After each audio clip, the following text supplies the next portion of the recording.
Mes amis, mes amis,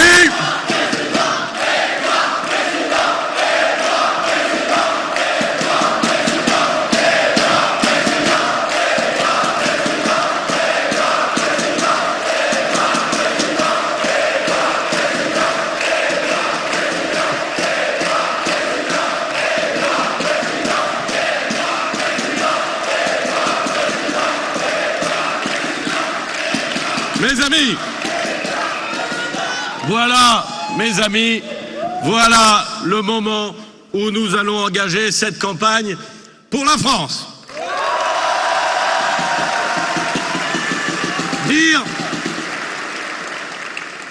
Dire qui on est, ce qu'on veut faire, comment on veut le faire et avec qui.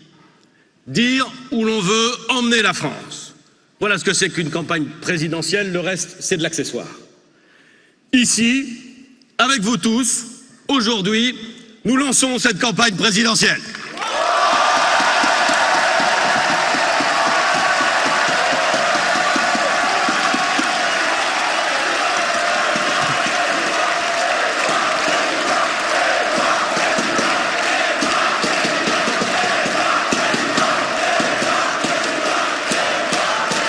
Et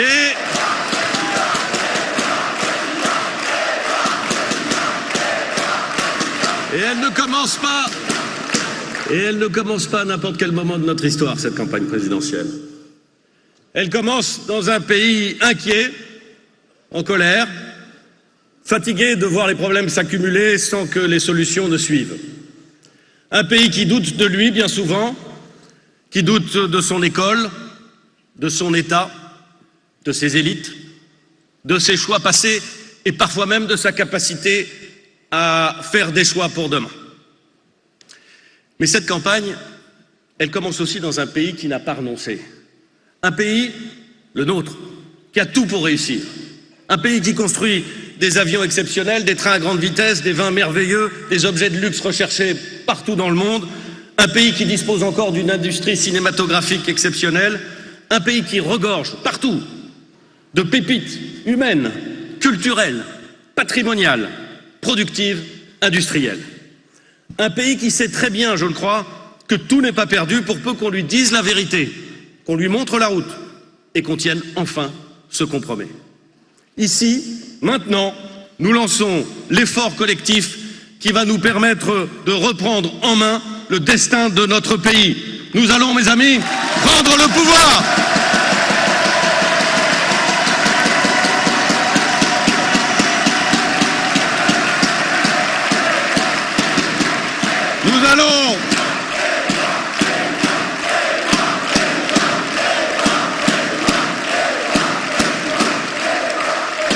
Nous allons prendre le pouvoir démocratiquement, ça va sans dire mais ça va mieux en le disant, pacifiquement, ça va sans dire mais ça va encore mieux en le disant, résolument, pour trancher, pour faire, pour réparer quand il faut, pour avancer quand c'est nécessaire, pour que la France cesse de subir et recommence à choisir.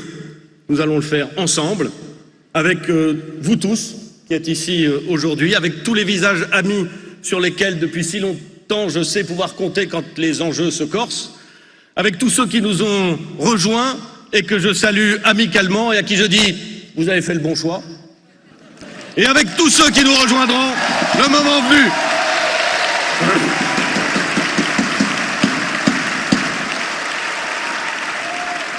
Avec nos amis d'outre-mer que je vous demande d'applaudir.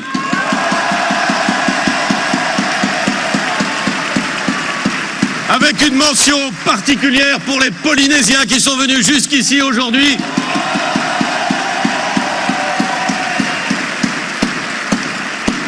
Avec les très nombreux maires qui sont présents ici, que je veux féliciter, que je salue en tant que collègues pour leur réélection. Mes amis, vous pouvez applaudir les maires de France.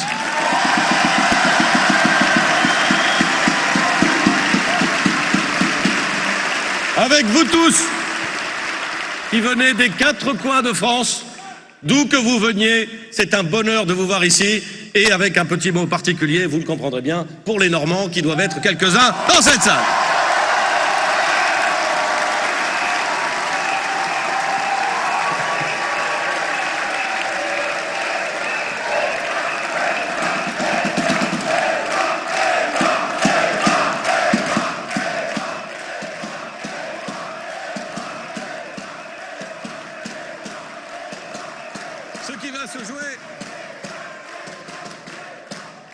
Ce qui va se jouer dans cette campagne, ça n'est pas seulement le choix d'un président. C'est le choix d'un cap. C'est le choix d'une foi dans la France, d'une confiance avec les Français. Au-delà de vous, je voudrais m'adresser à tous les Français, mais leur dire que les méthodes d'évitement qui ont tant de fois contourné les problèmes plutôt que de s'y attaquer ne marcheront pas plus demain qu'elles n'ont fonctionné hier. La colère ne suffit pas pour gouverner un pays. Je crois, pour ma part, à une autre voie. La vérité, la lucidité, le travail, l'effort, la liberté, la confiance. Une voie exigeante, une voie française, une voie qui ne promet pas tout, mais qui s'engage à faire ce qui compte. Cette campagne, elle se lance. Alors je vais commencer par ce qu'il y a de moins intéressant. Je vais vous parler de moi. Je ne vais pas exhiber ma vie privée ou ma vie familiale, ce n'est pas le genre de la maison. Et je pense qu'un responsable politique est beaucoup plus ce qu'il est que ce qu'il prétend être sur les réseaux sociaux. Mais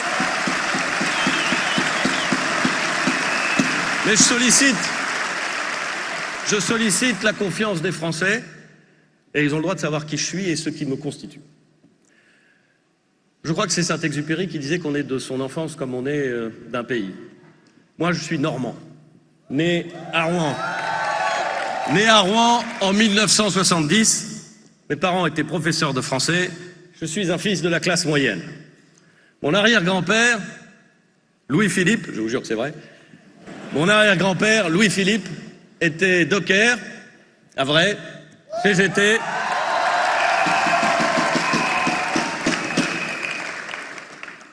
CGT, communiste et fier de l'être. Et mon grand-père, son fils, Charles Philippe, a commencé sa vie professionnelle en travaillant sur les docks jusqu'à ce que la tuberculose lui interdise d'exercer une activité incroyablement physique. Comme il ne pouvait plus être docker, il a été commis, chauffeur, coursier, puis classeur de coton. Mon père, Patrick, a été le premier Philippe à décrocher son bac. Dans ma famille paternelle, on a connu la grandeur du Havre, sa destruction complète, sa reconstruction lente, le travail sur le port, la promotion sociale. Ma mère, elle est dans la salle, je l'embrasse tendrement.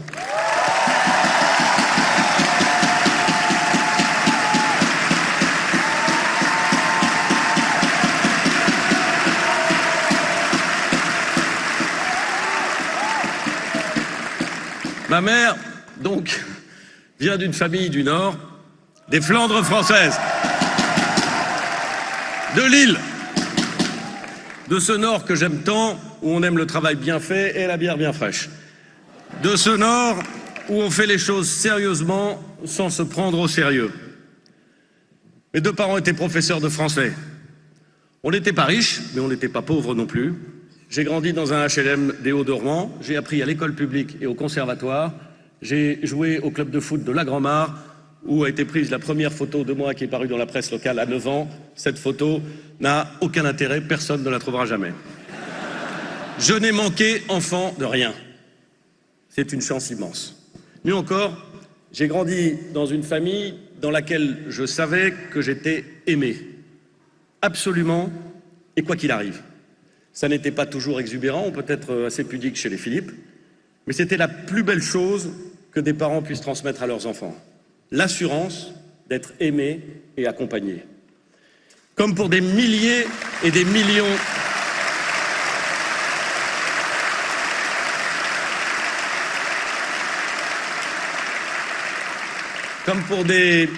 d'enfants de la classe moyenne, la seule manière, ou en tout cas la manière la plus évidente de progresser, c'était de travailler à l'école. Je voulais progresser, donc j'ai travaillé dur. Mais j'ai eu de la chance. D'abord parce qu'on aimait les livres à la maison, et que les livres ont été ma première patrie.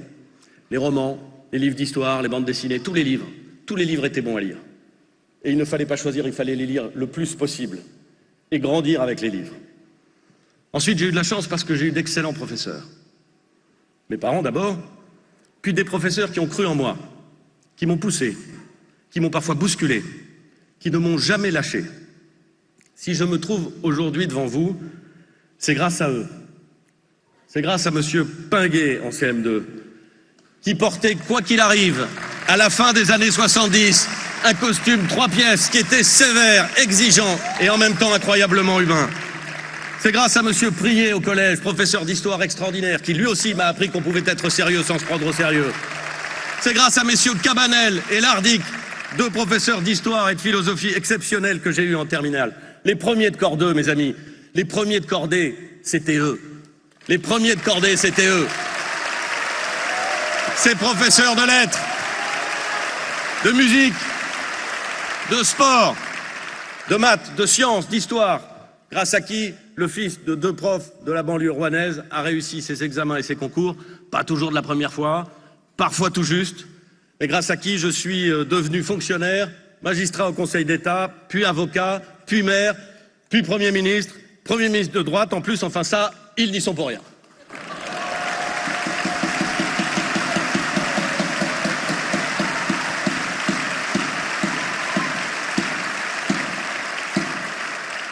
En 3 générations, ma famille est passée des docks du Havre au perron de Matignon. C'est pour moi un immense honneur. C'est pour mes parents un immense honneur. Et c'est pour mes professeurs un immense honneur. Et ce que je vous dis ici, ce n'est pas une réussite personnelle.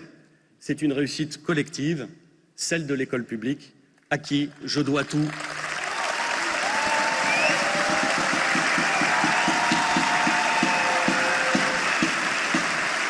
À qui je dois tout.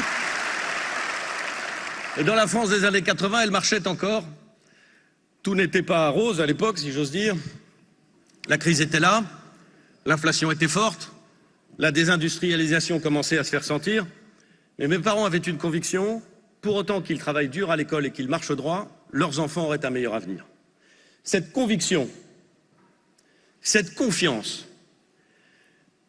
cet attachement des Français à leur école, elle a été au cœur de la République pendant un siècle. De 1880 à 1980, un siècle de destin républicain, de savants, d'ingénieurs issus du monde paysan, d'écrivains et d'entrepreneurs, fils de femmes de ménage ou de veuves de guerre, de présidents, de généraux, d'académiciens, d'industriels venus des 4 coins du pays et parfois des 4 coins du monde. C'est la France de Péguy, la France de Camus, la France de Zola, la France de Félix Éboué, c'est la France de Marie Curie.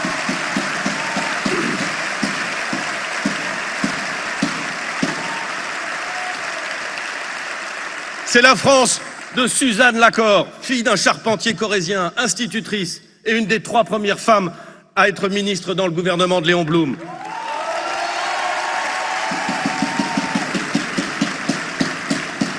C'est la France de Lucie Samuel, future Lucie Aubrac, fille d'un jardinier, gérant de bistrot, agrégée d'histoire, résistante, femme de lettres et grande officière de la Légion d'honneur.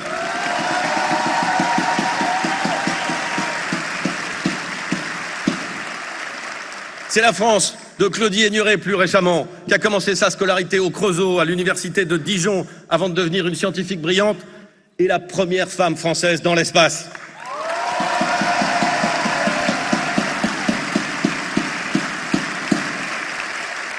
Cette confiance qui a fait la force de la République, elle est aujourd'hui érodée, corrodée, affadie et remise en cause. Et c'est à nous qu'il appartient de la reconstruire, avec détermination et sans trembler. C'est la condition pour la République de sa survie et de son développement.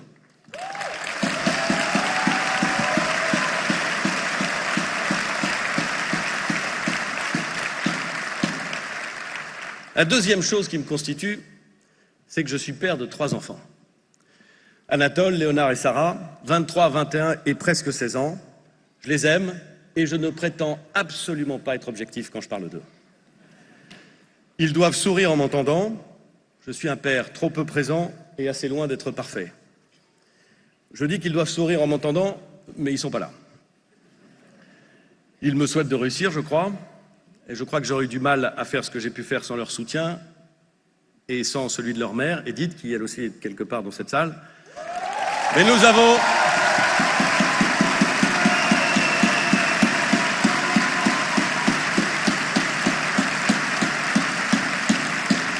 Mais nous avons décidé de ne jamais les exposer et ils se tiennent éloignés de l'arène politique.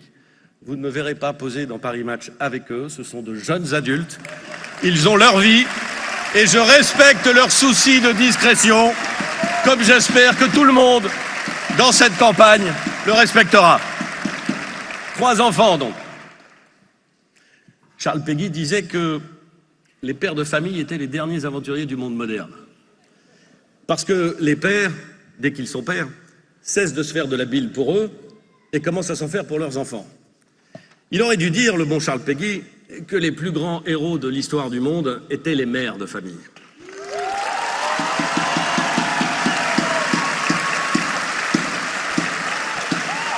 Parce que quand je vois celles qui, autour de moi, ma mère, ma femme, ma sœur, mes amis, conjuguent activité professionnelle, vie personnelle, obligations familiales, je suis admiratif. Et pas seulement admiratif, reconnaissant. Et pas seulement reconnaissant, convaincu que notre société se portera mieux lorsque les femmes auront toujours plus les moyens de leur liberté, toujours plus d'autorité dans les décisions collectives.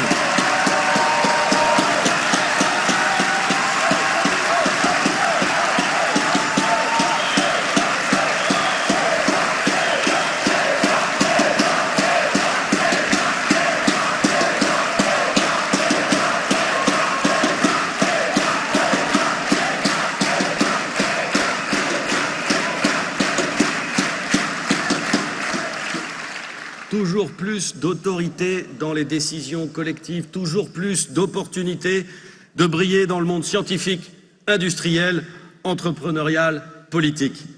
Je ne suis pas né avec cette conviction. Elle m'est plutôt venue sur le tard. Mais j'ai la foi du converti. Sur ce sujet, je ne lâcherai rien dans ce combat que je vous propose de mener tous ensemble.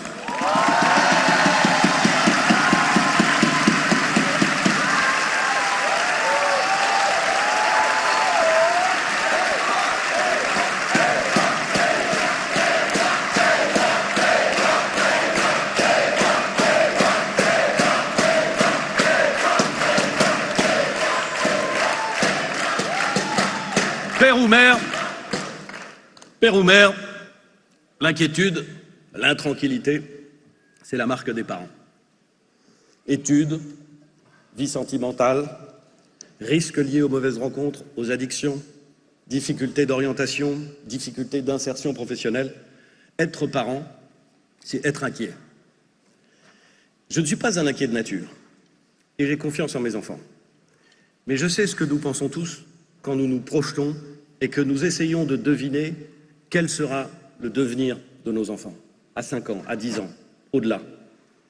Quel métier vont-ils exercer avec l'intelligence artificielle qui arrive, qui est là et qui s'immisce, c'est un fait, dans tous les domaines de la production, de la réflexion, des échanges.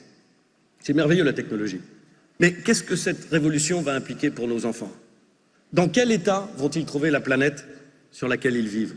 Comment vivront-ils si l'été 2026 est effectivement le plus frais des 50 prochaines années? Dans quel environnement vont-ils élever leurs propres enfants? Quel premier logement vont-ils acheter ou louer? Auront-ils les moyens d'en acheter un? C'est pas bien parti. Auront-ils l'envie, les moyens d'accueillir eux-mêmes des enfants? Vont-ils vivre en paix et en sécurité? Et comme des millions de parents, je m'interroge sur la manière dont notre société traite ses enfants, dont elle les protège, dont elle les prépare, dont elle leur accorde ou non la priorité. Et ce que je vois me consterne souvent et me révolte encore plus. Parce que chaque fois qu'il faut choisir, nous sacrifions l'avenir. À chaque fois. La dette est abyssale. La dette est abyssale. Abyssale. Pas si grave, nous disent Marine Le Pen, Olivier Faure ou Jean-Luc Mélenchon. On la financera très bien, elle ne coûte pas si cher. Nos enfants la rembourseront d'ailleurs. Faut-il vraiment la rembourser? On ne veut pas réformer pour réduire la dépense publique? Alors on coupe dans les dépenses d'avenir. Apprentissage, insertion des jeunes, recherche, innovation, environnement. Notre école décline. Notre école décline. Plus personne ne le nie. mais personne n'avance si ce n'est pour proposer des gadgets. Et personne ne voit que d'autres pays confrontés à des défis au moins aussi considérables dans leur propre système éducatif, l'Allemagne, la Finlande, la Corée du Sud, Singapour, ont su, eux, inverser la tendance. La vérité, c'est que nous ne prenons pas des décisions difficiles et que nous feignons de croire que nos enfants n'en paieront pas le prix. Et que dire, mes amis, que dire du pire? Des crimes sexuels, des violences au sein des familles, du périscolaire parisien, de l'aide sociale à l'enfance qui ne parvient pas à faire face, de l'exploitation sexuelle des mineurs qui se développe à toute vitesse. Nos défaillances collectives sont terribles. Lorsque l'école dysfonctionne, lorsque la justice n'est pas à la hauteur, lorsque les dispositifs qui accompagnent la jeunesse sont les premiers à faire l'objet des coupes budgétaires, lorsque nous renonçons à adapter nos villes et à nos équipements à la transformation climatique qui vient, lorsque nous préférons conserver pour nous plutôt que construire pour eux, nous ne sommes pas à la hauteur de nos responsabilités. Aucun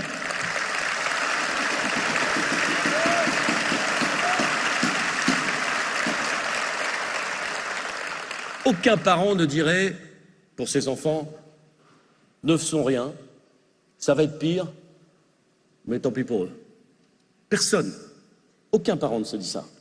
Et pourtant, collectivement, c'est ce que nous acceptons trop souvent. La vérité, c'est que nous ne faisons pas assez pour nos enfants, nous ne faisons pas assez pour la France de demain. On ne fait pas assez pour les former et les préparer au monde qui vient. On ne fait pas assez pour leur indépendance financière et leur capacité à investir. On ne fait pas assez pour leur protection sociale à eux, qui, avec une démographie en berne, sera forcément différente de la nôtre. On ne fait pas assez pour les préparer au changement climatique, au développement de l'intelligence artificielle. On ne fait certainement pas assez pour leur défense dans un monde de plus en plus dangereux. Alors ne comptez pas sur moi pour désigner les coupables. C'est la solution de ceux qui n'ont pas de solution. Je préfère chercher des solutions plutôt que chercher des coupables.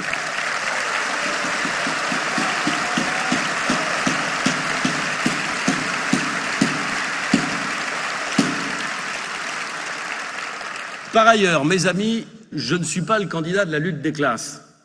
Ça n'a échappé à personne. Mais je ne serai pas non plus celui de la lutte des classes d'âge. Parce qu'une nation divisée entre ces classes d'âge, c'est une nation en danger. Je veux surtout que l'élection de 2027 soit l'occasion de trancher la question la plus importante, la question que nous aurions dû nous poser en 2022. Notre projet est-il de préserver la situation actuelle en la faisant financer par nos enfants, ou sommes-nous prêts, déterminés, à les aider à construire leur avenir? Un avenir dans lequel ils pourront vivre mieux que nous. C'est ça la question. C'est la seule question qui vaille.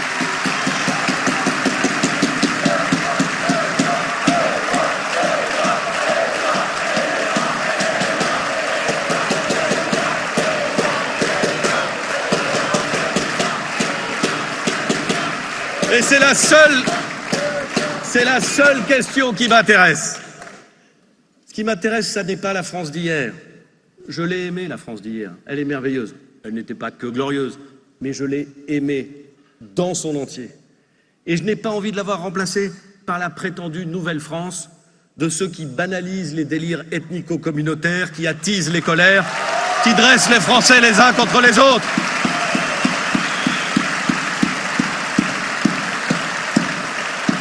Mon obsession, c'est la France de nos enfants, leurs études, leur réussite, les conséquences de l'IA sur leurs emplois, les conséquences du changement climatique sur leur ville. Je l'ai dit, je vais le redire, parce que c'est ça l'enjeu de l'élection. Leur liberté d'avoir des enfants, leur épanouissement, et oui mes amis, leur bonheur. Le bonheur de nos enfants doit rester notre ambition. Leur bonheur passe bien avant notre confort. Mettons-nous ça dans la tête.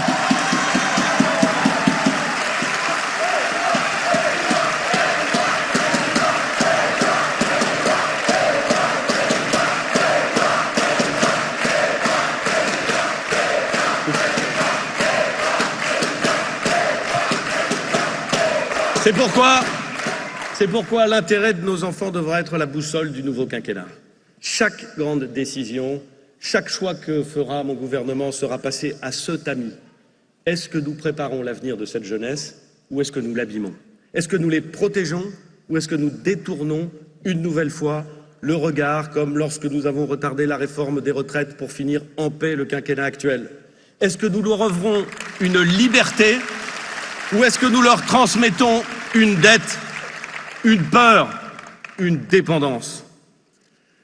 Je voudrais que cette fois-ci, on ne laisse personne prendre cette présidentielle en otage, personne la réduire à une guerre d'identité ou à une guerre de génération, personne la réduire à une comparaison de posts sur Instagram ou sur TikTok. Je voudrais que, pour une fois, on parle de la France, de nos enfants.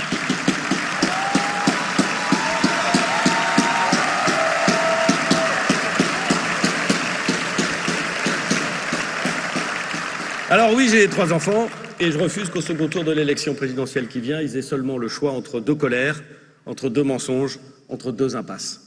Le Rassemblement national va nous dire, comme il le fait à chaque fois pendant les campagnes, que tout est de la faute des étrangers, de l'Europe, des riches, des fainéants, des villes qui méprisent la campagne. Et, enfin, qu'est-ce qui vous prend? On ne siffle pas les autres ici. On se bat pour nos idées. On n'a aucun besoin de siffler les autres, aucun. Ils sont dans le débat démocratique. Je ne suis pas d'accord avec eux. Vous non plus d'ailleurs. Et c'est très bien. Continuez. Mais on croit en débat démocratique respectueux. La démocratie, elle est forte, la République, elle est puissante. Et si on n'y croit pas, en jetant l'anathème sur les autres, alors on s'en sortira pas. Donc on siffle pas, mais on combat. Et on combat pied à pied.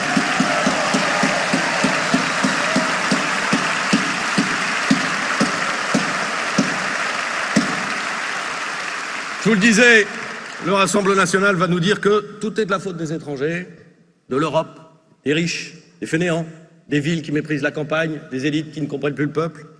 Le Rassemblement national de M. Bardella est, paraît-il, converti au libéralisme, à l'Europe, au capitalisme et peut-être même, on ne sait pas encore très bien, à la réforme des retraites. Le Rassemblement national de Mme Le Pen, c'est l'inverse. Le Rassemblement national, c'est un en même temps qui ne s'assume pas. Social dans le Nord, libéral dans le Sud. Porte-voix revendiqué des classes populaires dans les campagnes, mais gourmand de petits fours à Monte-Carlo. Pour la dépense publique, mais contre l'impôt. Pour l'euro, mais contre l'Europe. Pour la souveraineté, mais tellement bienveillant avec M. Poutine.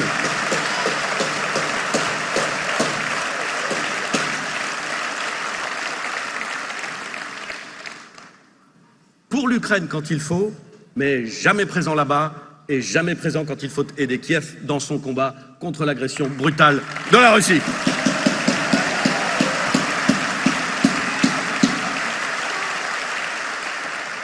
La France insoumise, de son côté, veut conquérir le pouvoir en jetant du sel sur nos plaies, en faisant le choix de la division communautaire, en flirtant souvent avec l'antisémitisme le plus rance, en nourrissant à dessein la haine du flic, la haine du riche.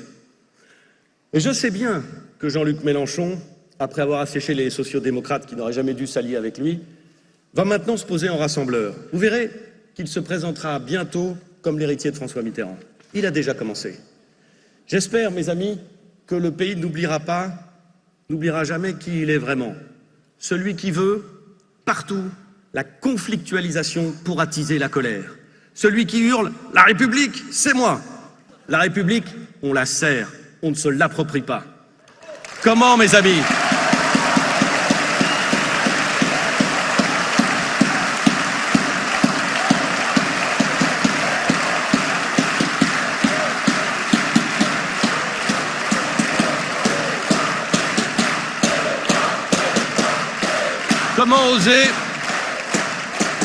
Comment oser prétendre que les pays européens qui ont fait, eux, tant d'efforts pour mettre leurs comptes en ordre, vont accepter d'annuler notre dette à nous? LFI, je vous le dis, mes amis, c'est péril sur la démocratie et dans 2 ans, le FMI. C'est écrit. Je ne ferai pas campagne en célébrant une France d'hier fantasmée ou une nouvelle France endoctrinée.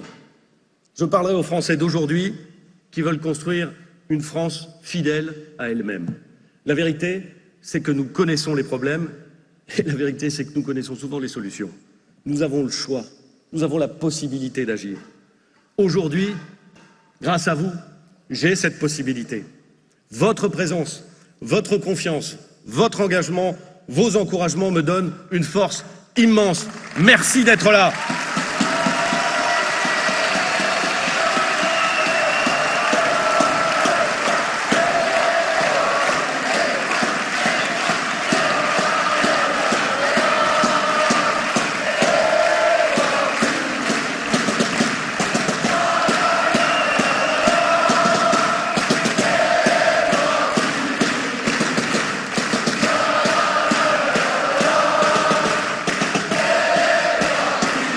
Merci d'être là.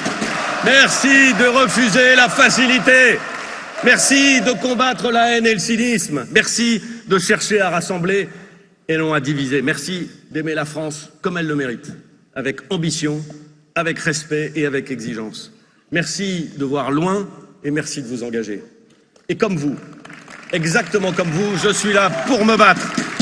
Me battre pour ce qu'une nation a de plus riche et de plus précieux, ses propres enfants. Me battre avec leurs parents pour leur offrir un pays sûr, maître de son destin, respecté et fidèle à ses valeurs. Une nation libre et rassemblée, servie par un État fort, un pays envié et fier à nouveau. Un pays fidèle à son engagement européen, aux libertés en Europe, aux côtés de l'Ukraine, sans compromission, sans ambiguïté. Une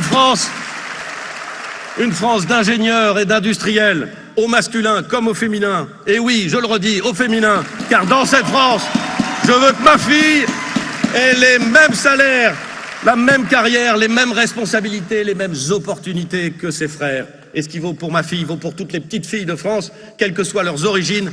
Je crois, mesdames et messieurs, à l'égalité du mérite. Et nous devons nous battre pour revenir à ce mérite.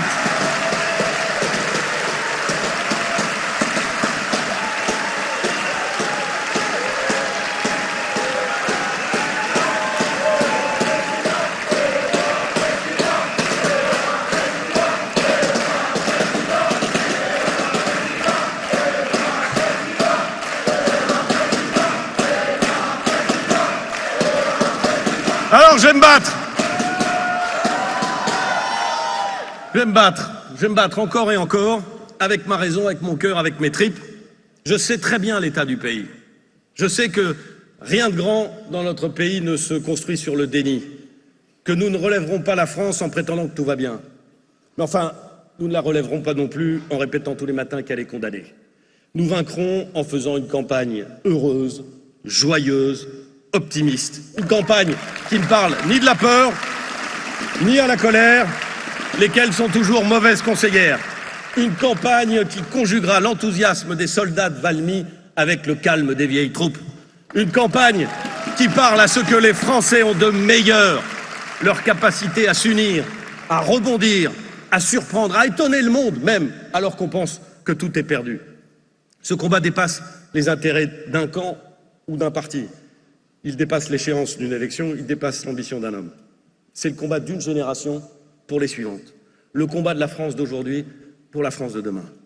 Le combat d'un père, le combat d'un citoyen, le combat d'une vie, c'est notre combat.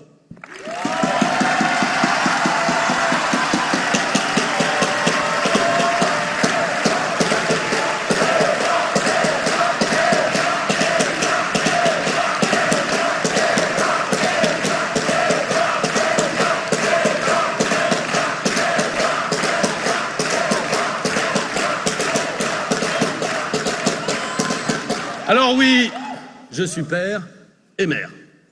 C'est la troisième chose qui me constitue. Je suis maire du Havre et j'ai été Premier ministre.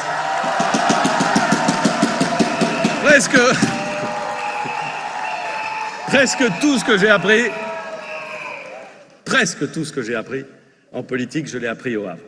Dans une mairie, il n'y a pas beaucoup de punchline. On écoute, on réfléchit, on se retrousse les manches.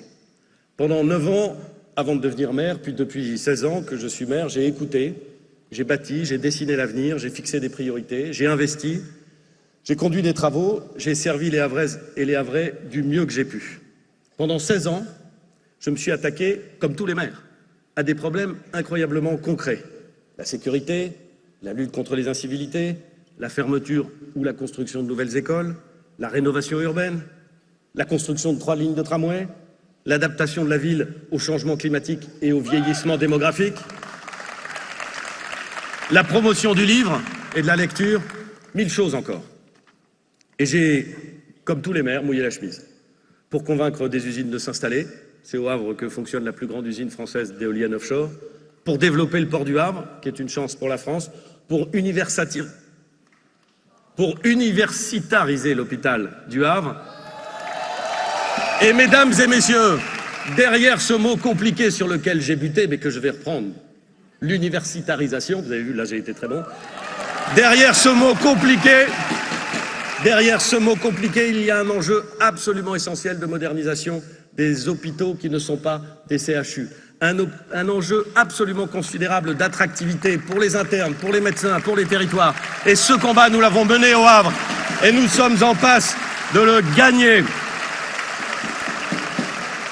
Pour investir massivement dans l'enseignement supérieur et dans la solidarité avec les plus âgés. Et ma ville, elle s'est transformée, elle s'est embellie, elle attire chaque année de plus en plus de touristes. Je sais très bien que tout n'y est pas parfait, je le sais, qu'il y a encore beaucoup à faire, je le sais. Mais je sais qu'il y fait bon vivre et que les Havraises et les Havrais sont fiers de leur ville et confiants dans son avenir.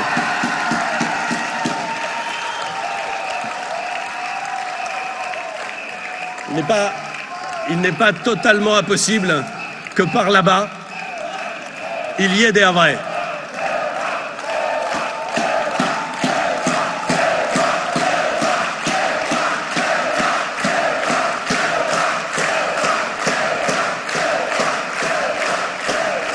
Comme tous les maires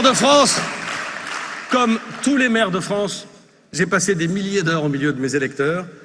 Je les connais et ils me connaissent. Ils ne m'épargnent pas, mais ils me font confiance. Je leur dis ce que je crois et ils ne m'ont jamais manqué. Seuls ceux qui ont été élus et réélus connaissent la force de ce lien entre un maire et ses administrés. Et je ne connais pas meilleure école politique qu'un hôtel de ville, voire peut-être de meilleure école tout court.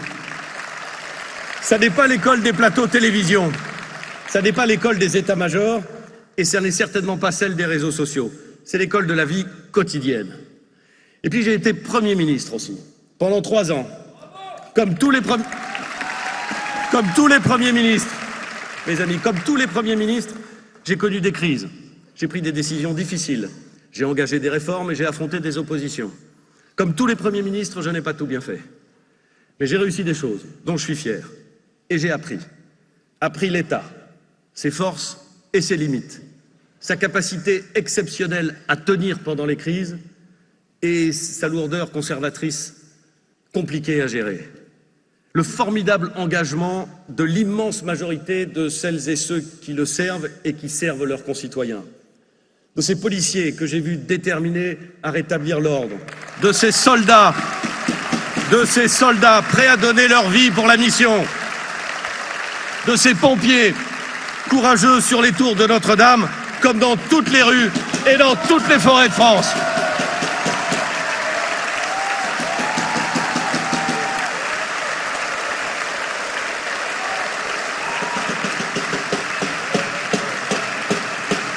J'ai vu, comme nous tous, nous l'avons vu, le personnel médical, du médecin à l'aide-soignant, concentré, méticuleux, acharné et humain à sauver des enfants et des personnes âgées de la maladie. J'ai vu des professeurs à Saint-Laurent-du-Maroni, en Guyane, préparer leurs élèves, dont certains n'ont connu que la forêt et le fleuve, à des études parisiennes, avec une foi et une envie qui permettent de franchir tous les océans. J'ai vu, mesdames et messieurs, le meilleur et le pire. Et j'ai été confronté à des choix impossibles. Des choix où toutes les options sont mauvaises et il faut choisir la moins mauvaise. Pendant le Covid, j'ai pris des décisions vertigineuses en sachant qu'elles auraient des conséquences que je savais terribles. Fermer les EHPAD pour protéger les résidents, mais en les coupant de leur lien familial. Limiter le nombre de personnes qui pouvaient assister à des obsèques. Fermer les écoles pour confiner des enfants chez eux. Pendant toute cette crise, j'ai dit ce que je savais et j'ai dit ce que je ne savais pas. Dire je ne sais pas. C'est pas pendant mes études que j'ai appris ça.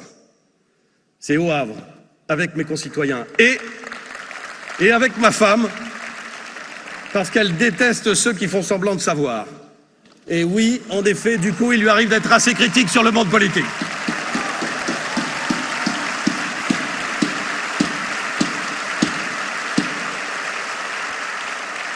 Les crises, c'est dur, mais ça fait partie du mandat. Ça forme, ça forge. Je me suis parfois trompé, j'ai aucun mal à le reconnaître. Je laisse d'ailleurs l'arrogance à ceux qui pensent avoir déjà remporté l'élection présidentielle et qui prétendent tout régler à coups de solutions simplistes. Mais à l'issue de ces 3 ans, je crois que j'ai fait en sorte que l'État soit conduit à bon port, avec un déficit en baisse, et nettement en baisse, avec une dette stabilisée et légèrement en baisse, avec un chômage en baisse et nettement en baisse, avec un nombre d'apprentis en hausse et nettement en hausse, avec des créations d'entreprises en hausse et nettement.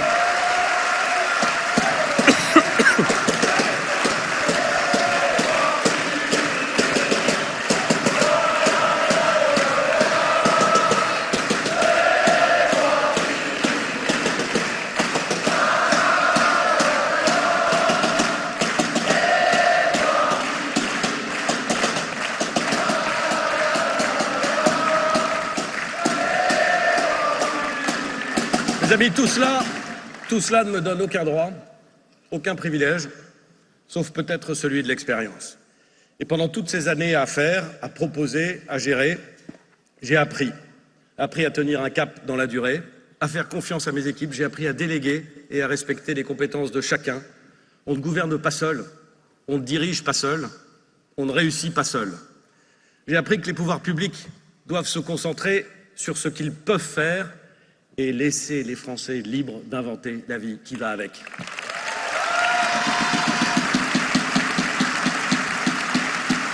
J'ai appris à définir des priorités, parce qu'en 6 ans dans une ville ou à 5 ans à la tête de l'État, on ne peut pas tout faire.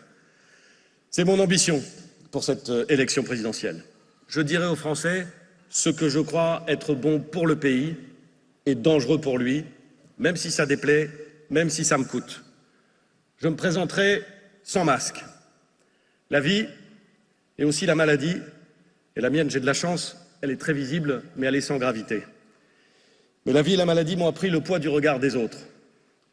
C'est parfois cruel un regard, mais je ne les crains plus.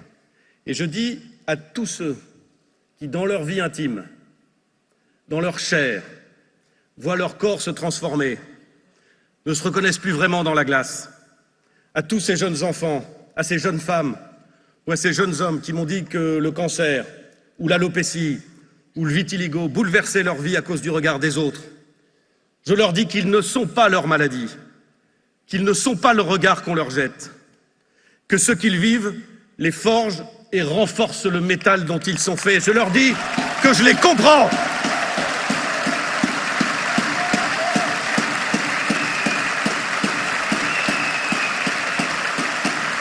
Et que ressentir cela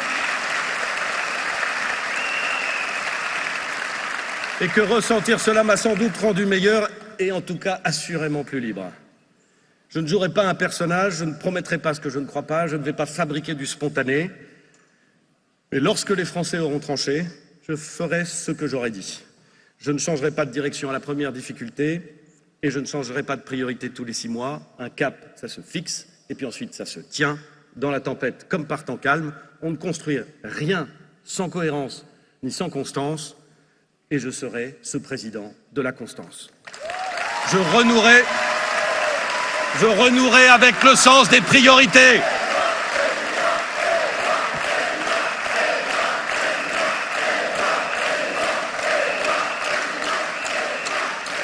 Je renouerai, mes amis, avec ce sens des priorités. L'État promet tout, s'occupe de tout. Quand on a 100 priorités, 1000 politiques publiques, on n'a plus de priorités et on rate ces politiques publiques. Alors, on gère, on colmate, on achète la tranquillité avant les élections. Pendant ce temps, les problèmes s'accumulent, ils s'aggravent et on les repousse. Je veux un État concentré sur ses missions, protéger ses enfants, éduquer, garantir l'ordre, tenir les comptes, sécuriser les retraites, garantir les soins, préparer les transformations, préparer la défense du pays, bâtir des infrastructures, et si seulement on faisait déjà ça bien, Ça m'irait parfaitement. Faire, mesdames et messieurs, moins de choses, mais les faire bien et jusqu'au bout. Juste après 1968, Georges Pompidou, avant de devenir président, avait écrit un livre formidable que je vous recommande sur les nœuds gordiens de l'époque. Chaque époque a ses problèmes qui apparaissent tellement touffus qu'il faut non pas les démêler, mais les trancher pour en sortir. Eh bien, je vous propose une chose, pas de tout régler, mais de m'attaquer aux nœuds gordiens qui paralysent la France et qui condamnent nos enfants. Tout le monde les connaît, ces nœuds. Tout le monde les connaît, même ceux qui font mine de ne pas les voir. Je les nommerai, je les trancherai les uns après les autres. Ils ne sont pas si nombreux, ils sont bien serrés, c'est vrai, mais nous allons les trancher.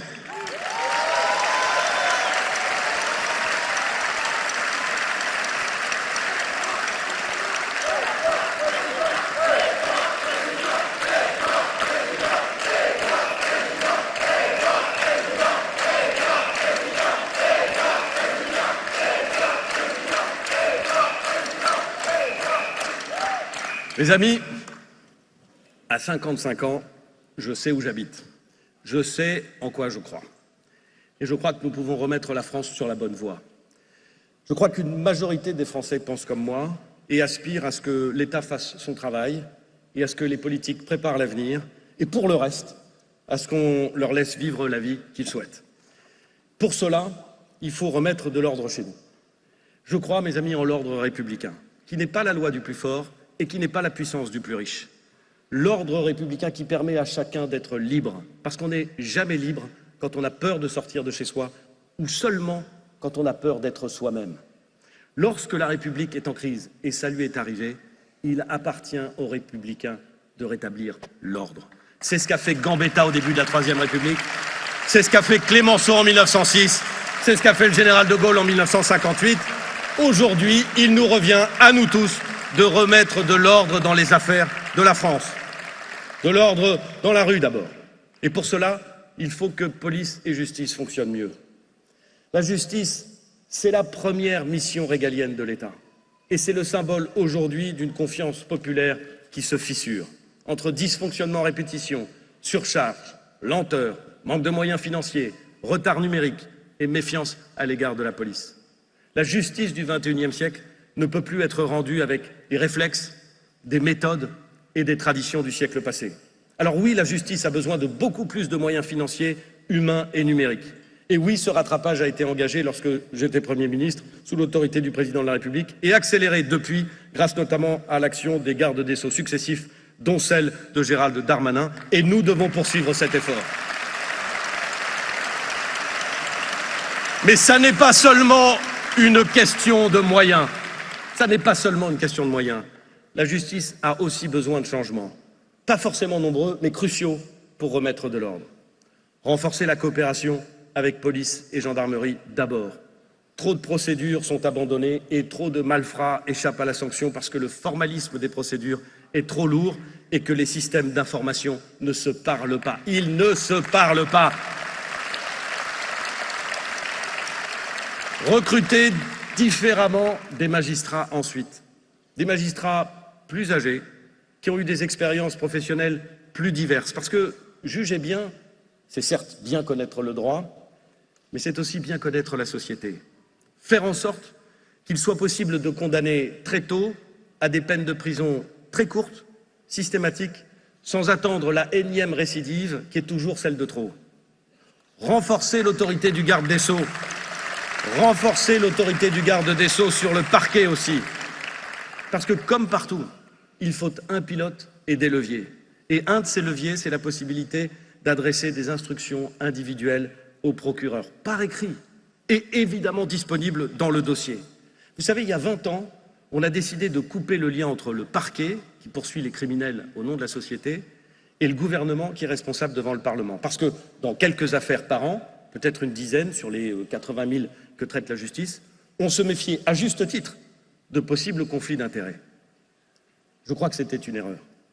Je donnerai au Conseil supérieur de la magistrature des moyens très étendus pour prévenir absolument les conflits d'intérêts. Mais dans tous les autres cas, qui sont l'immense majorité, l'autorité du gouvernement sur les parquets sera rétablie et j'assumerai sur ce point de modifier la loi Taubira.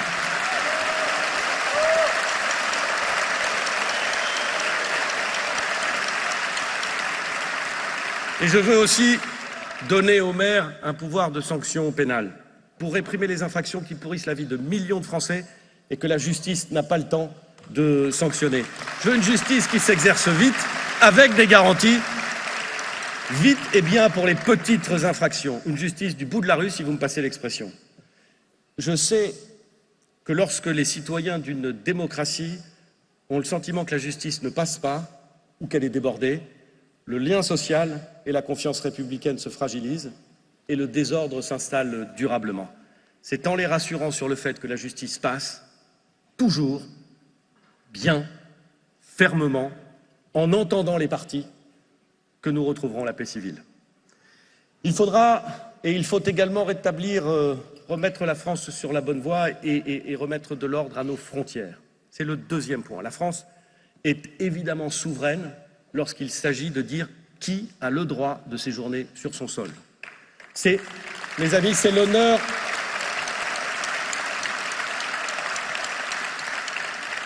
C'est l'honneur de notre pays et de son histoire d'autoriser le droit d'asile sur notre sol. Et ce droit ne peut pas être dévoyé, or il l'est trop souvent.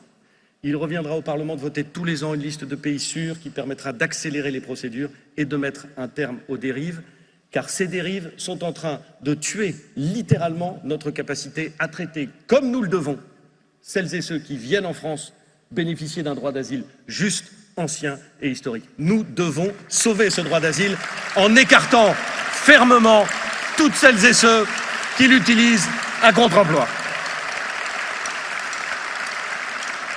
S'agissant de l'immigration, indépendamment du droit d'asile, nous aurons, et disons-le, besoin d'accueillir dans les années qui viennent des étudiants, des médecins, des aides-soignants, des ingénieurs étrangers sur notre sol. Ne prétendons pas le contraire, mais faisons en sorte de maîtriser ce flux plutôt que de le subir en accueillant ceux qui respectent la France, ses valeurs de liberté, d'égalité et de fraternité, qui viennent travailler dans des domaines dont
efforts justes, des efforts partagés, des efforts étalés dans le temps.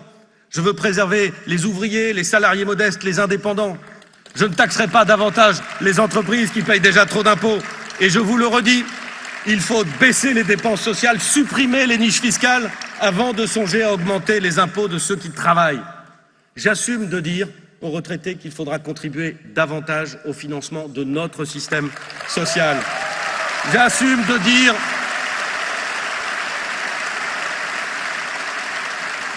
aux cadres et aux employés du secteur public et privé qu'il faudra travailler plus longtemps, aux catégories les plus aisées, qu'on n'a pas besoin de réinventer des impôts idiots pour leur demander à elles aussi de contribuer au redressement national, à l'État, à ses agences, aux collectivités, que les Français attendent d'eux qu'ils se serrent la ceinture et donnent l'exemple. Alors on va me dire que ça fait beaucoup, que c'est pas populaire, peut-être, mais comme j'ai promis de dire ce que je crois, de faire confiance au bon sens des Français, comme je suis convaincu qu'ils sont prêts au sursaut.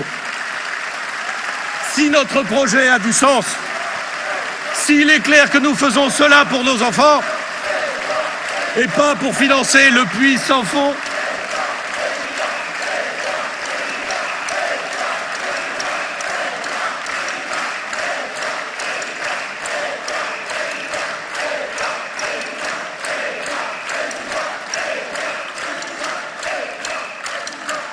je suis sûr que les Français sont prêts à ce sursaut si notre projet a du sens et s'il est clair que nous faisons tout cela pour nos enfants et pas pour financer aujourd'hui le puits sans fond de nos renoncements.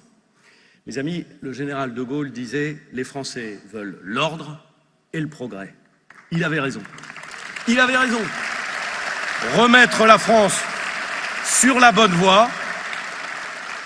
Remettre la France sur la bonne voie, ça n'est pas seulement restaurer l'ordre républicain, c'est préparer l'avenir. Et préparer l'avenir, je vous le disais tout à l'heure, c'est refonder l'école. C'est là où tout commence. C'est la première des batailles. C'est l'école qui doit renouer avec son ambition républicaine. Instruire, élever, exiger, valoriser, faire progresser. Et pour y parvenir, il va falloir tout repenser. D'abord, donnons de la liberté aux établissements. Liberté d'adapter les méthodes, les heures, les équipes aux besoins des élèves. Liberté d'imposer ou non, s'ils le veulent, le port d'un uniforme. Liberté de fixer les règles en matière de discipline en fonction des établissements. Liberté de choisir et d'évaluer les professeurs. À charge pour les directeurs, qui doivent devenir les nouveaux patrons d'école et qui doivent avoir les moyens d'être ces patrons. De rendre des comptes.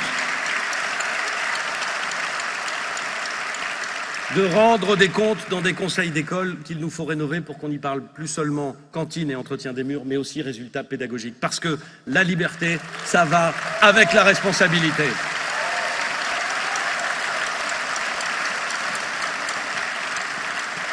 Ensuite, faisons, mes amis, du métier d'enseignant un métier envié, honoré et respecté. Faisons en sorte que les professeurs soient recrutés différemment, mieux formés, mieux accompagnés lors de leur prise de poste, beaucoup plus soutenus dans leur combat contre toute forme d'obscurantisme et surtout bien mieux rémunérés.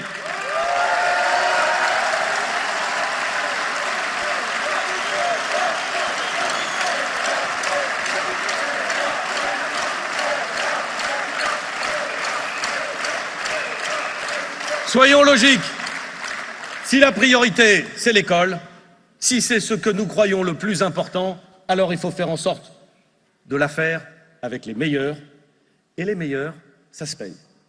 Ça se paye.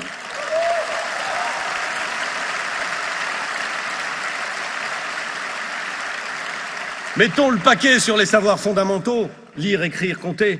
Pas parce qu'il faudrait revenir à l'école du passé, mais parce que lire, écrire, compter, ces savoirs fondamentaux, ce sont les savoirs grâce auxquels on est capable d'apprendre d'autres choses.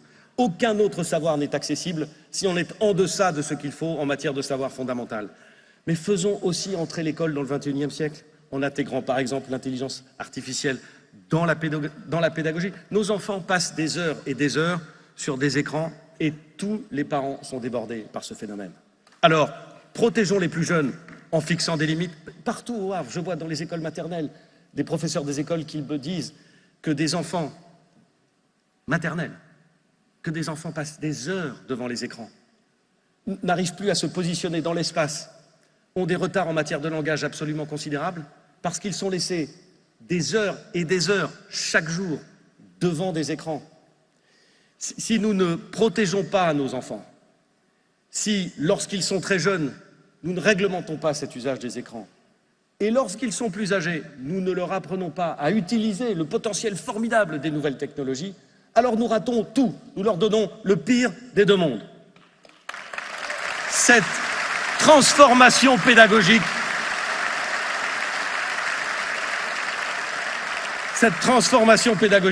elle doit être au cœur de la refondation de l'école. Et je souhaite que chaque élève de France ait accès à un soutien scolaire universel combinant assistants IA personnalisés et brigades de professeurs, voire peut-être d'anciens professeurs et d'étudiants volontaires, de façon à ce que personne ne soit laissé sur le bord du chemin. Faisons, mes amis, de la transition démographique qui va voir notre école perdre 1 million d'élèves dans les 5 années qui viennent. Faisons de cette transition démographique une chance pour mieux payer les professeurs, revoir le fonctionnement du périscolaire, rénover nos établissements scolaires. Enfin, adaptons l'école aux besoins des enfants et non l'inverse. Ça a l'air de rien, mais c'est là aussi au cœur de la refondation de l'école. À commencer par les rythmes scolaires, des journées moins longues qui intègrent plus de sport, plus de culture, les devoirs à faire.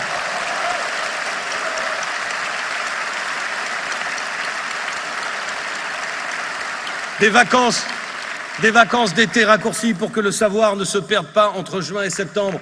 Nous avons choisi les solutions les plus pratiques pour les parents, les plus pratiques pour les professeurs, les plus pratiques pour l'industrie touristique et les plus désavantageuses pour les enfants. Et il faudrait en être fier, et il ne faudrait rien changer, et il faudrait se contenter de dire que c'est une question de moyens. On peut toujours, mes amis, se lamenter sur la baisse du niveau scolaire, sur la hausse des incivilités, sur la hausse des violences, sur le retour des obscurantismes, sur la montée du complotisme, et en rester là. Parce que c'est difficile, parce qu'il y a beaucoup d'acteurs, parce qu'il y a beaucoup de conservatisme, parce qu'il y a quelques tabous. Je vous propose de concevoir et de mettre en œuvre une refonte massive de l'école, la plus importante peut-être depuis Jules Ferry. C'est la clé du redressement français.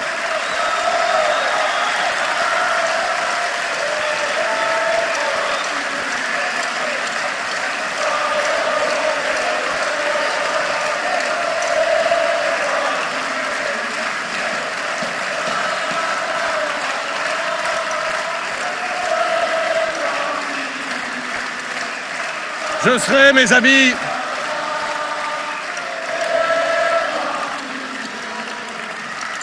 mes amis, ce président du retour de l'école au cœur de la République et de l'élève au cœur de l'école. Et je parle d'école, mais il faut évidemment avoir cette même ambition pour le secondaire, pour l'enseignement professionnel, pour l'université et pour l'apprentissage.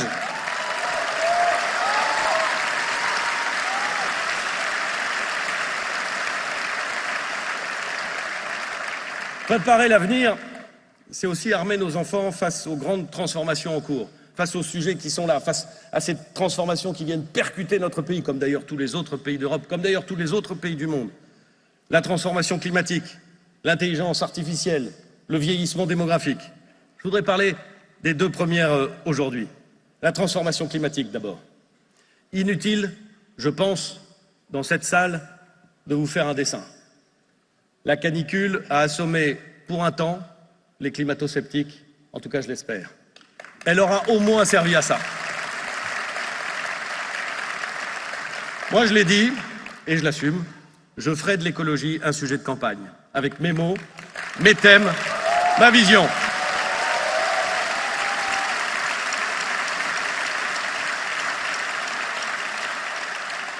Mon écologie à moi, ce ne sera pas l'écologie des symboles, ce sera l'écologie à impact.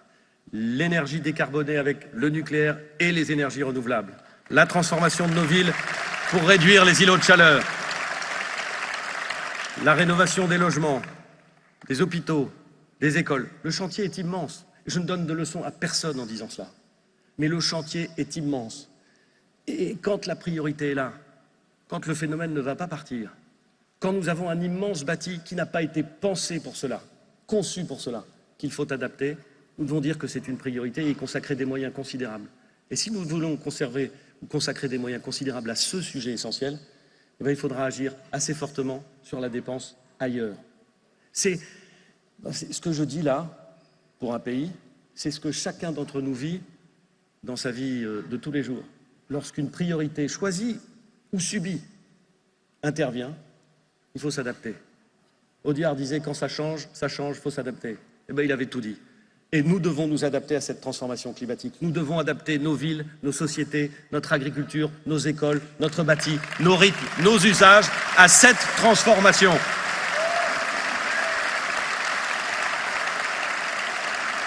Nous devons mettre en œuvre un grand plan fret ferroviaire pour faire disparaître des millions de camions de nos routes. Nous devons concevoir un bien meilleur accès à l'eau pour tous les usages.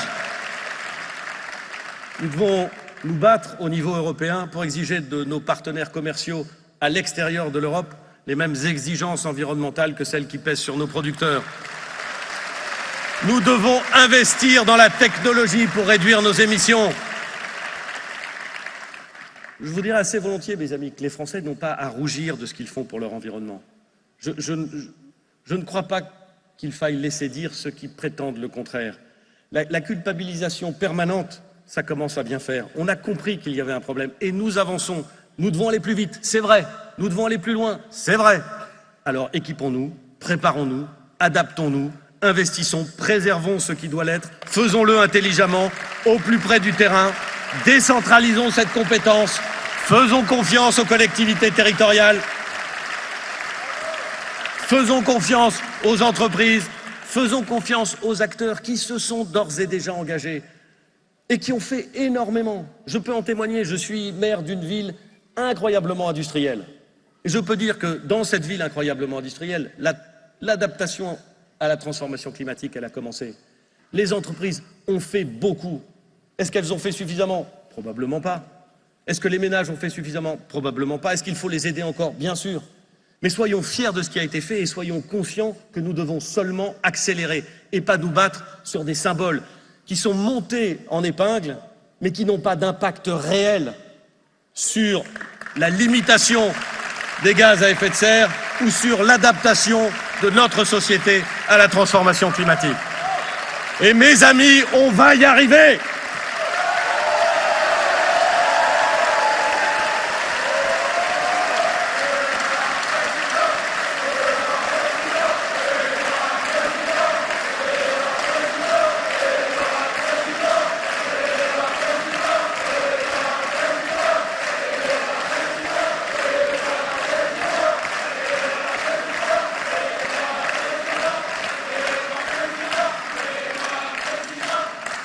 Seconde transformation sur laquelle je veux dire un mot, l'intelligence artificielle.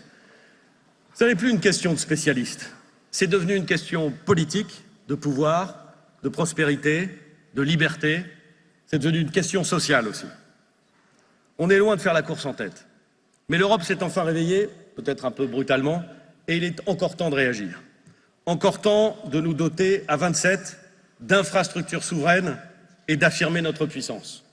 D'adapter en France notre enseignement supérieur, notre formation, nos process industriels et nos filets de sécurité, parce que chaque Français est irremplaçable. Il faut que les partenaires sociaux se parlent pour que chacun, étudiant ou senior, puisse se former, se reconvertir et trouver sa place dans ce nouveau monde. C'est assez éclairant de parler avec les grands patrons de ces technologies, les grands aventuriers de cette conquête technologique moderne, ou les grands patrons qui sont en train de transformer leur façon de produire grâce à l'intelligence artificielle, parce qu'ils voient tous les opportunités et tous les risques, tous la capacité à produire mieux et plus vite, et tous l'impact potentiellement très déstabilisant pour les populations. Ces deux choses-là sont vraies. Et on peut mettre la tête dans le sable, telle la proverbiale autruche, mais ce sujet-là, donc il faut le prendre au sérieux et le traiter sérieusement. Il est aussi temps aujourd'hui de mettre l'intelligence artificielle au service de l'État, de le transformer, notre État, grâce à l'IA, pour avoir des services publics plus efficaces, pour avoir des décisions rendues en une demi-seconde au lieu de 6 mois, pour avoir moins d'agents bloqués derrière un bureau et plus sur le terrain au contact du public. En France et en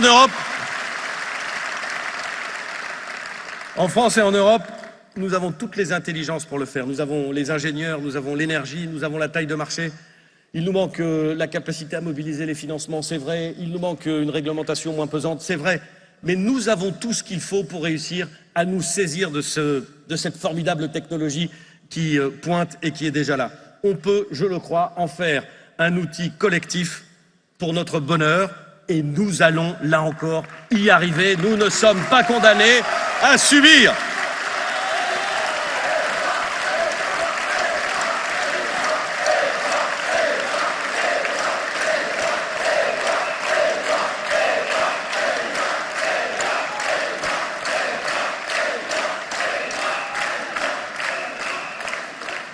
Et pour remettre la France sur la bonne voie, il faut enfin, j'allais dire enfin, mais c'est presque le plus important, il faut faire confiance aux Français. Et il faudra leur donner cette liberté. Cette liberté pour les entreprises, de simplifier leur vie, de simplifier leurs relations aux impôts, à l'URSSAF, aux administrations, de les laisser produire. Il faudra, je le dis, mes amis, reprendre la politique de l'offre interrompue en 2020. Elle avait donné d'excellents résultats en termes d'investissement, de baisse du chômage, en termes de croissance économique. Il faudra plus de liberté pour les collectivités territoriales, plus de liberté pour les partenaires sociaux pour construire avec eux le monde du travail de demain, pour les laisser discuter au sein de l'entreprise des règles et des façons de produire et de déterminer la bonne façon de faire continuer à avancer leur entreprise. Plus de liberté aux associations pour participer à la cohésion nationale et au soutien des plus fragiles, et plus de liberté aux Français pour mener une vie heureuse, une vie généreuse, une vie débordante. Parce qu'ils sont tous ça à la fois, les Français.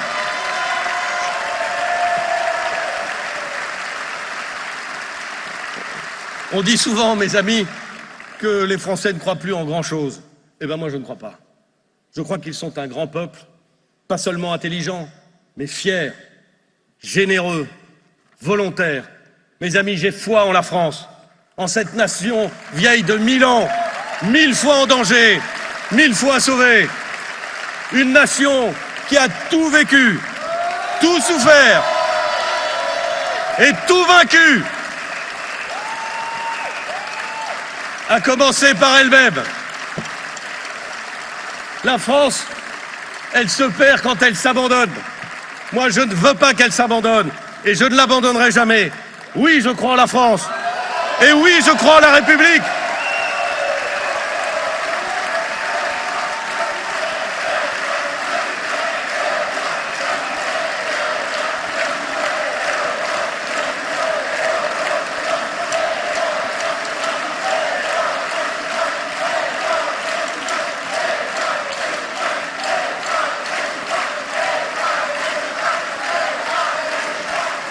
Je crois en la République, en notre République laïque, sociale, fraternelle, universaliste, celle qui ne connaît qu'une seule communauté, la communauté nationale,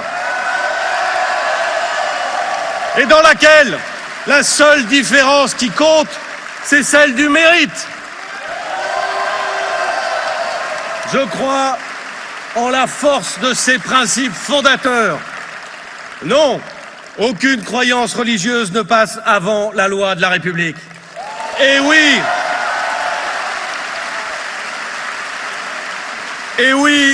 il faut imposer des limites claires.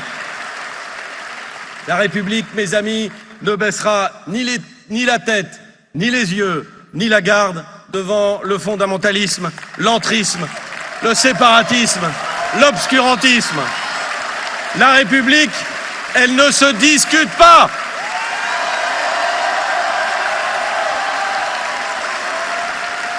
Elle ne se négocie pas. Elle est un bloc. Un bloc dont rien ne peut être retranché. Et si j'ai une certitude, c'est qu'avec moi, la France de mes enfants sera laïque. Elle sera généreuse avec ceux qui partagent son idéal et qui lui apportent ses talents. Elle sera implacable avec ceux qui la haïssent ou la trahissent.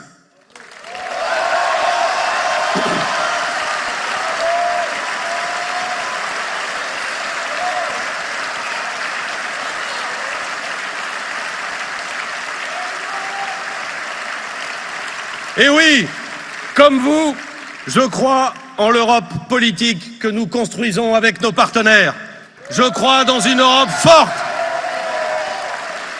forte qui refuse le déclin et la vassalisation silencieuse. Une Europe que nous devons approfondir pour rester libres en matière d'intelligence artificielle et de technologie, en matière de défense, en matière d'énergie, en matière de marché financier. Nous devons oser construire une souveraineté européenne intégrale, sans quoi nous serons toujours à la merci des plus nombreux ou des plus forts. Et je sais, mes amis, que l'Europe ne sera jamais puissante si la France reste faible.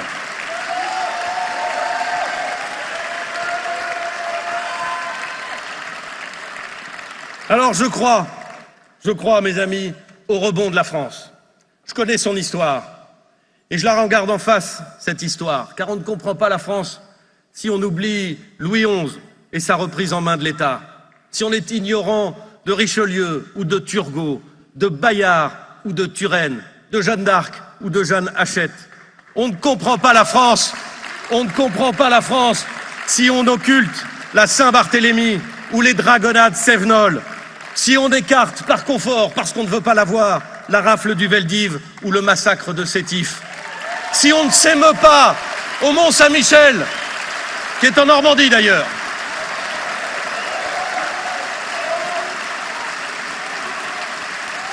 Si on ne s'émeut pas au Mont-Saint-Michel, à Sainte-Cécile d'Albi ou devant la cathédrale de Chartres, si on ne frémit pas au mur des Fédérés ou au bagne de l'île du Diable, si on ne vibre pas tous ensemble à l'évocation du dimanche de Bouvines, du soleil d'Austerlitz ou du serment de Koufra.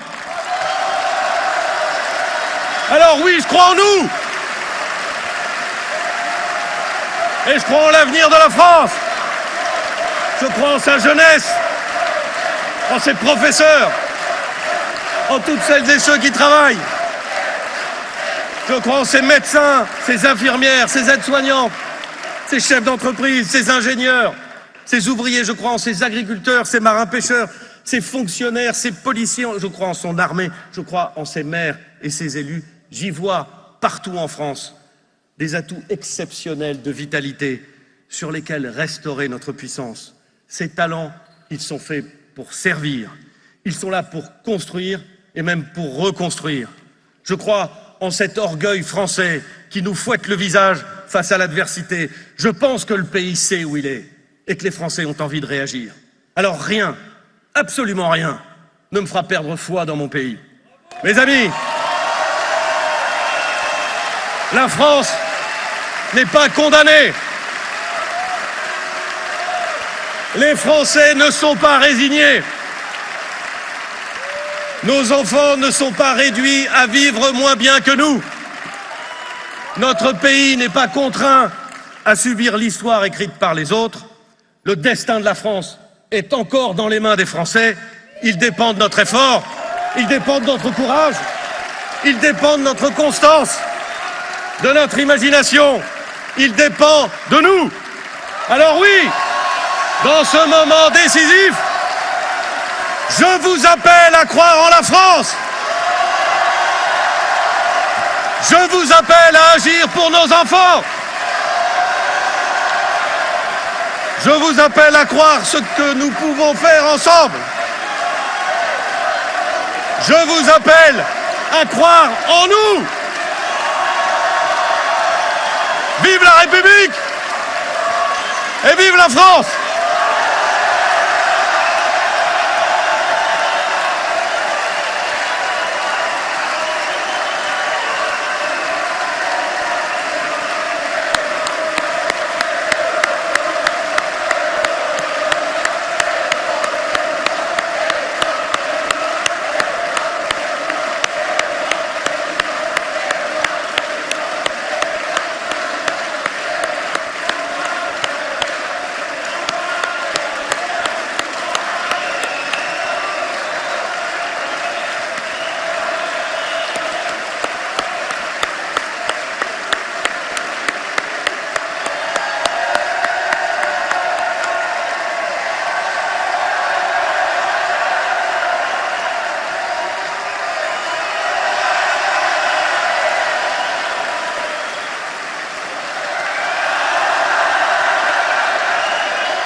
Bravo, super. Bravo.